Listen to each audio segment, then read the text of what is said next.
Hello, everybody. Welcome finally to the 100th episode of the Daily BLP. I'm your host, as usual, Bran Collins, coming at you straight from the huge megalopolis of Plymouth, Wisconsin. Really excited for today's show. It's Wednesday, January 7th, 2026, and we're trucking right along with the new year.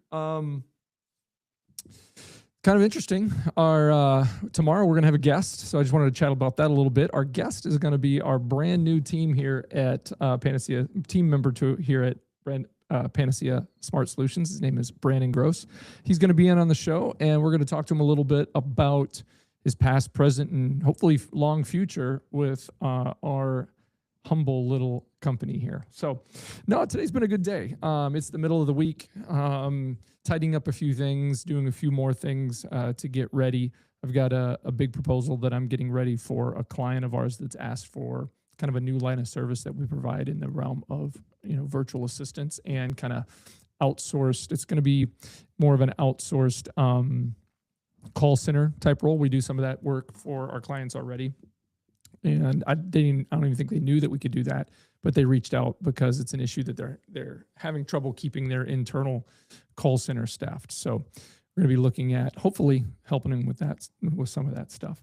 Other things on the docket for today, had a couple meetings earlier today. Internal things, just sorting a few things out, but nothing too crazy. It's a bit of, in my head, it's a bit of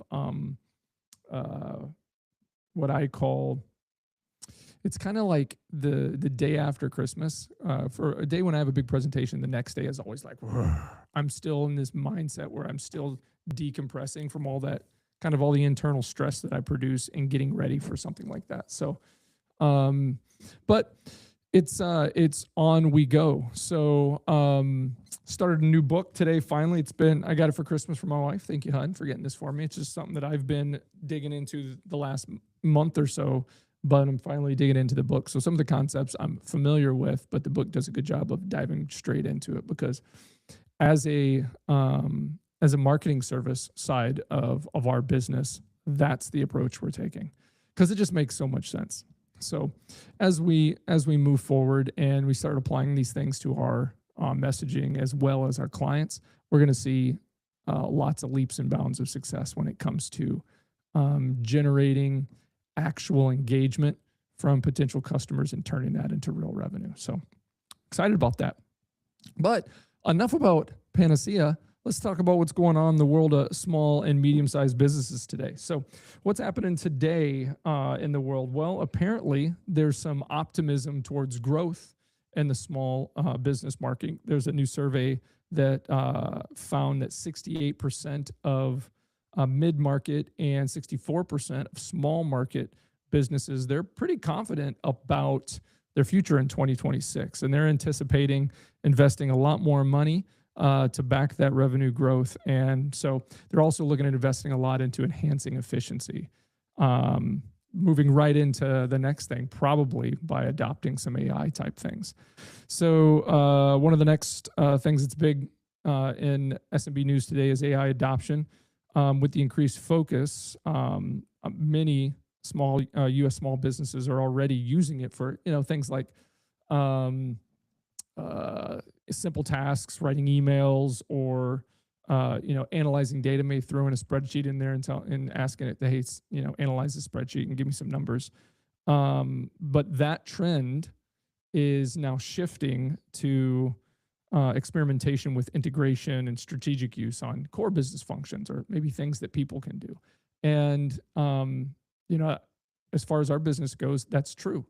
As we either come into things that we say we really need somebody doing A, but A is relatively simple work, we've started to test those kind of things with closed loop AI, not large language and learning models, but we'll deploy a server, throw the AI on there, train the AI with our own internal information and give it access to our stuff and get it to do work. So we're doing that in a couple different places in our revenue cycle management side of the business, where we've got AI and scripts taking care of things like charge entry. where we used to have a full staff of charge entry people but it's really just monotonous. It's like pulling lever type of work. And we've had AI doing that for quite a few months now, and it just can get everything done like that. And with far smaller margin of error, we found, after some training things, of course. The other side is, I think I've talked about this before, on our IT side of the business, dispatching tickets that come in to our technicians quickly, efficiently, and accurately. But again, like I always say with AI, you got to train them right, and you got to watch them, because they'll make mistakes too, and their little mistakes can turn into big mistakes in seconds. So that's one thing that we've been able to avoid. There have been some mistakes, but when you catch them fast and they don't propagate, then it's not a big deal.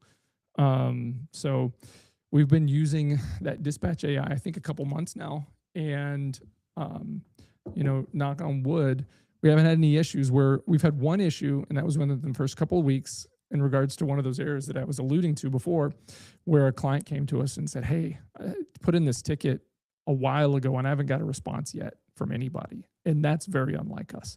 Even we had a person doing dispatch. They were very good at what they did. They just retired. And it's hard to find somebody. So in the midst of it, we said, let's try this. But we figured out what was going on real quick and fixed it, and haven't had that problem again. So, I'm all about it as long as it doesn't create additional friction for the experience that our customers have, right?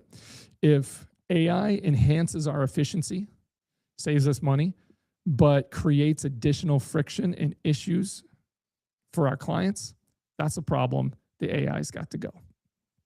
So we haven't had that to a degree where we've had to make that decision yet. So be it. It is what it is right now. What else? Persistent challenges. This is a big one. Inflation, rising costs remain a big concern with small businesses. I can say that. I can testify to that. The more expensive things get, the tighter things get for us, because, for the most part, we could annually raise our prices to our customers by a certain degree, and not cause too much friction. But even then, you're causing frictions every time, you raise those prices. And that's just one thing you have to avoid, is creating new friction. But inflation it's still going. It's slowed, but we're still trying to play catch up, because inflation hits in all the things that we pay for to run the business. And then inflation hits you when people start to feel it in their pockets, when they're paying their rent, or they're paying for their groceries, or they're buying the things they need to live a comfortable lifestyle. And the very next domino to fall is like, hey, business that I work for, unless we can negotiate a better salary for me, I might have to look for something better, because I'm struggling right now. And that's a hard place to be in. So, it forces things like inflation and these kind of things. It forces the business to look straight dead in the eye. Okay, are we not priced right as our daily taking our service to the market? We've probably done a poor job over the years of keeping up incrementally with raising our price. We've been able to hold fast, but these last couple of years, all these other expenses have gone up, and then the margins go, and then, oh, look at that. And then things get harder and harder to do every day. So, when that stuff goes up, it just makes life tough. The other part that's really affecting operations and things like this are cybersecurity threats. Small businesses are constantly concerned about whether or not they're going to get hacked, and whether or not their business is going to be able to survive, because most small businesses can't take the impact of something like that. If some of their clients' information out, or some of their employees' information got out, or some of their IP got out that was, protected, and now it's out there. Now you need to get it back. Someone hits you with a ransom. It can just go sideways really fast and put you out of business really fast. especially when you're in industries where you're really holding on to protected information for dear life. But hey, we know how those small businesses feel. We're a small business. We've been there. But, you know, we understand that to the degree that we've built our business around cybersecurity to provide cybersecurity services that absolutely stop all that. I don't go to bed worried about that at night. We're so confident in the way we handle this for our clients that, you know, we have a $1 million breach protection warranty that backs up our services for our clients. So, I mean, what you need is you need PanaTech.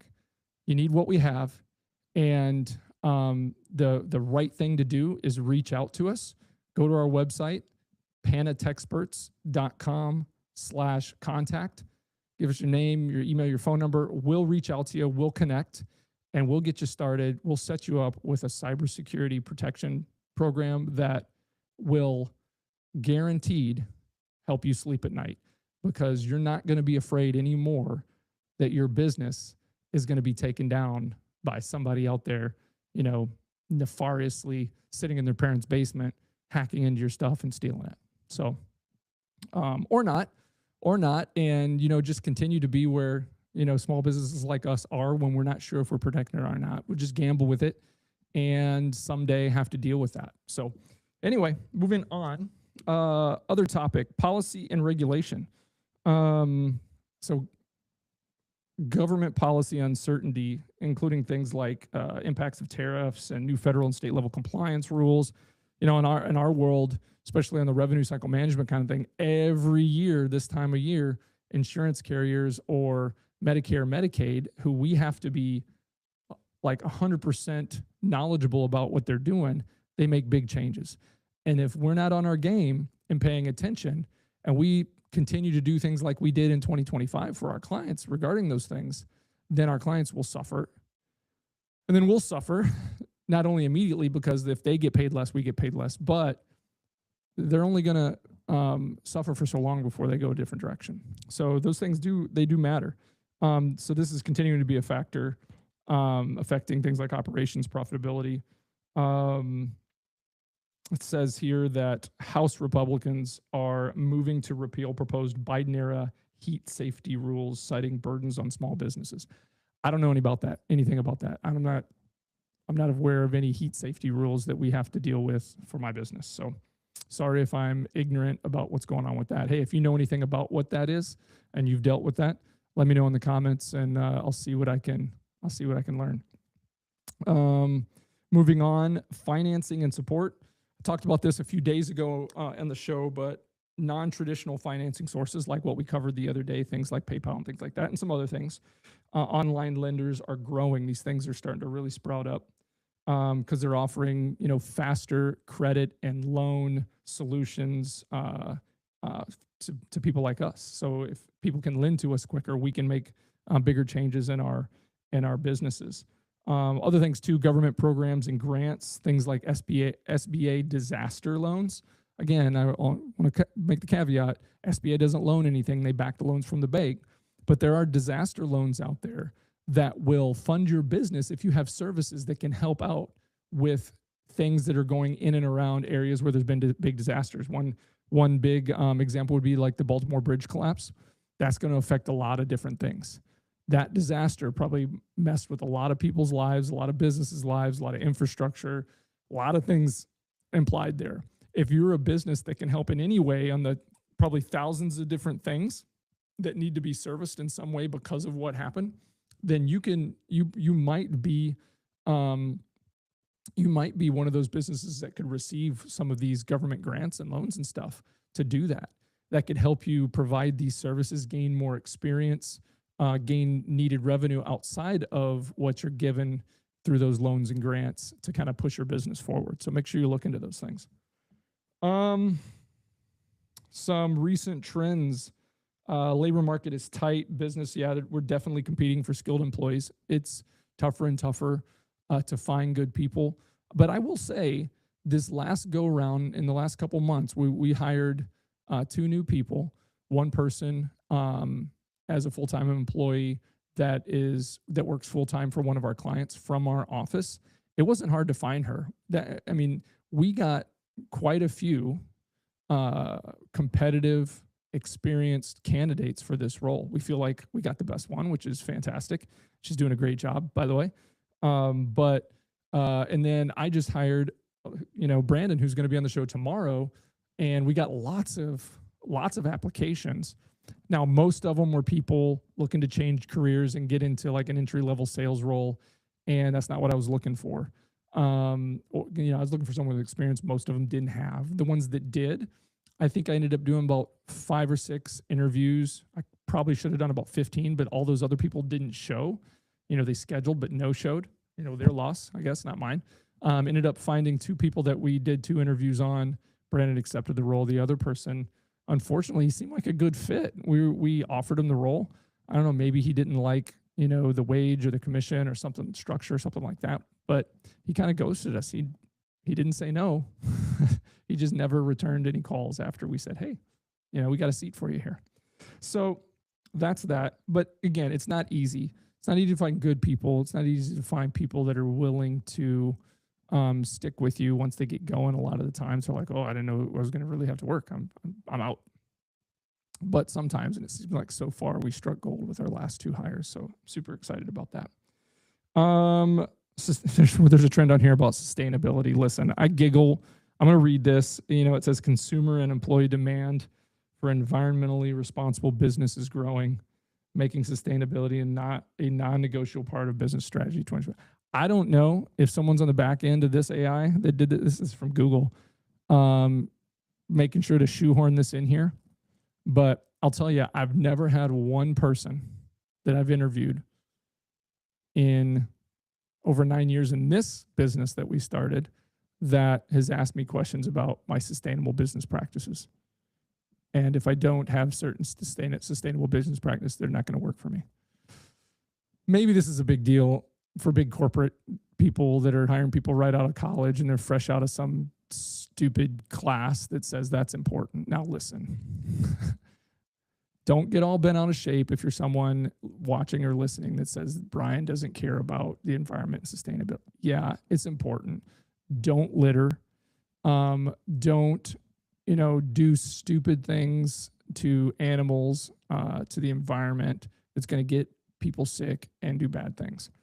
But though everything that's on this planet, I believe, has some sort of impact on what happens with climate, environment, and all those kind of things, we're not as important as we think we are when it comes to things that are changing.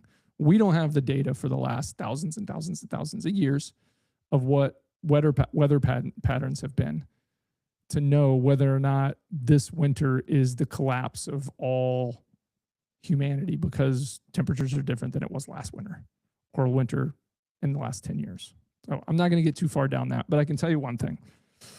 We don't do anything irresponsible in our business to put the environment at risk. I don't drive an EV. I drive a vehicle that probably should get better gas mileage, but not that big of a deal. Sometimes I forget to leave a light on in the house or in the office, and I got to pay for that, but not that big of a deal. When it comes down to your business, I can pretty much say if that question came up in an interview, probably going into the pile that says probably not going to call back. I'm just being honest. Anyway, moving on. All right, last one here, data-driven decisions. The use of data analytics becoming more accessible. It's true.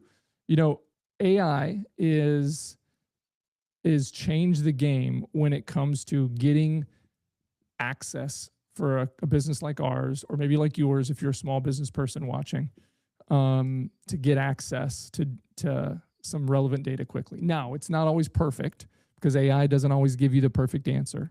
You got to take everything, whether it's data from a person or from AI. What's that old saying? 95% of all statistics are made up on the spot. It's not always perfect, but you can get access to some pretty good stuff now without having to shell out thousands and thousands of dollars that you couldn't do only 3 or 4 years ago. So And it's helpful. It helps us make decisions on what we should do or what we shouldn't do. It's pretty easy to see an answer from, an AI prompt. And if it's just way off the wall, you're like, okay, and tell your AI to reset itself and let's try this again.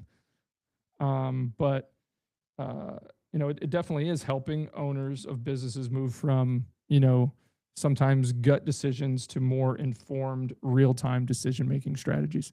But I will say, don't forget about your gut. When something's not quite right, or when something doesn't feel right. When you're meeting with a prospect and they're giving you all these signals that says this person is not going to be a win-win situation if I decide to work with them. You need to follow your gut, even though all the data is telling you they got money and they're going to pay well. Sometimes it's just not worth it.